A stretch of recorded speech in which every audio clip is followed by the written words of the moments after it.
miliaran spesies, jutaan organisme, tumbuh-tumbuhan, hewan, unsur-unsur yang ada, dan makhluk hidup lainnya.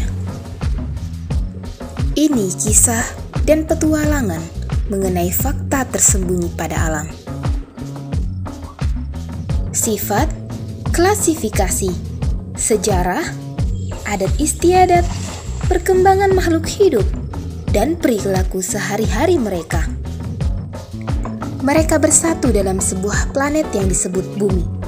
Kami mencoba merangkum dan menjabarkan secara singkat semua misteri, kisah yang tersembunyi, dan rahasia alam yang terungkap dengan keramat alam. Sekitar 70% dari tumbuhan digunakan oleh manusia sebagai obat-obatan. Di antara semua itu, manusia menjadikan obat dengan cara diolah menjadi makanan, minuman, atau bahkan dihaluskan lalu ditempelkan dan dioleskan ke bagian yang sakit. Ini adalah cocor bebek atau Kalanchoe pinnata, berasal dari famili Crassulaceae dalam genus Kalanchoe. Tanaman cocor bebek termasuk dalam tanaman hias yang pertama kali tumbuh di wilayah tropis Afrika, kemudian menyebar ke seluruh wilayah tropis dunia, terutama kawasan Asia, Australia, Selandia Baru, India, bahkan Hawaii.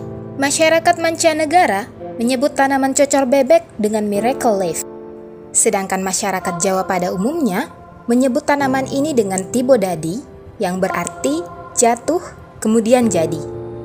Cocor bebek sangat populer di kalangan tanaman hias karena keunikannya. Mereka memiliki ciri khas yang tidak dimiliki oleh tumbuhan lain. Mereka dapat menumbuhkan tunas baru pada pinggiran daunnya. Itu membuat tampilan mereka sangat unik dan cantik.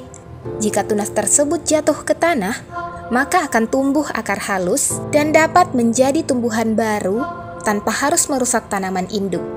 Jadi persebaran mereka sebagai tanaman hias adalah yang paling mudah. Meskipun sebenarnya tanaman cocor bebek pertama kali ditemukan tumbuh liar di hutan Afrika, karena bentuknya yang unik, kemudian orang-orang memilih untuk membudidayakan mereka. Mereka dapat tumbuh di berbagai macam kondisi lingkungan, baik pada tanah liat, tanah berpasir, hingga tanah berbatu.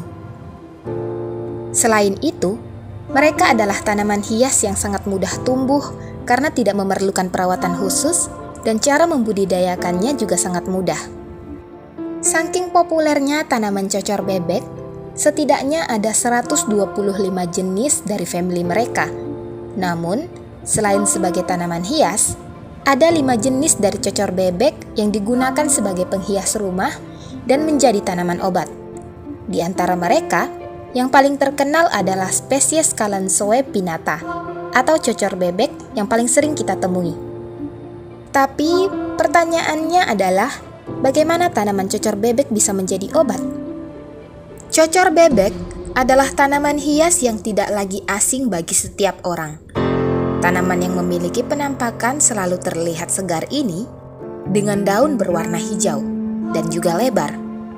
Struktur mereka juga sangat sederhana.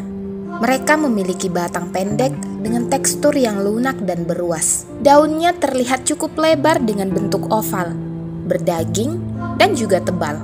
Daunnya bisa mencapai ukuran 5 hingga 20 cm. Sebagaimana yang kita ketahui, pada daun cocor bebek yang tua akan menumbuhkan tunas. Tunas yang berfungsi sebagai perkembangbiakan mereka. Tunas-tunas ini akan jatuh ke tanah dengan sendirinya dari pinggiran daun dan tumbuh di tanah. Seperti kabar gembira di masyarakat, daun dari tanaman ini dipercaya dapat dijadikan sebagai obat.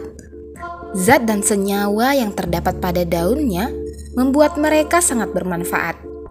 Di antara kandungannya adalah asam malat, damar, zat lendir, magnesium malat, kalsium oksalat, tanin, dan asam formiat.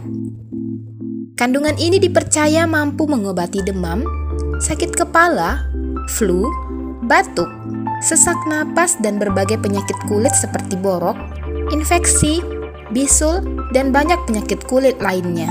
Di antara semua itu, Cocor bebek paling ampuh menurunkan panas demam. Daun dari tanaman ini dapat ditumbuk pelan hingga mengeluarkan air, kemudian ditempelkan pada dahi sebagai obat kompres alami. Sisa saripati dari daun mereka mampu menyerap panas pada tubuh dan mengalirkan hawa dingin pada sel-sel kulit. Selama jutaan tahun, cocor bebek telah digunakan oleh masyarakat sebagai obat tradisional dari masa hingga masa selanjutnya dan tidak pernah hilang. Sekian Keramat Alam kali ini. Sampai jumpa pada episode lainnya.